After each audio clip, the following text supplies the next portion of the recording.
சிங்கமுகாசை வந்திருக்கேன். நான் தான் சிங்கமுகாசை வந்திருக்கேன். முருகனை அழிக்கிறதுக்காக நான் வந்திருக்கேன். நான் தான் சிங்கமுகாசை வந்திருக்கேன். என்னை அழிப்பது யாரா? என் கூட பிறந்தவனை அழிச்சுட்ட. என்னை அழிக்க முடியாது முருகா, என்னை அழிக்கவே முடியாது.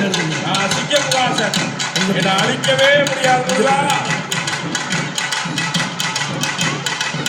நான் சூரனோட தம்பி, என்னை அழிக்கவே முடியாது முருகா. என் கூட பிறந்தவனை அழிச்சியா?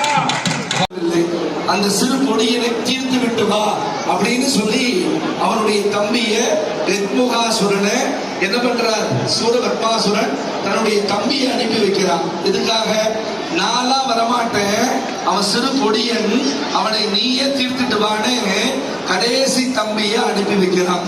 ஆனால்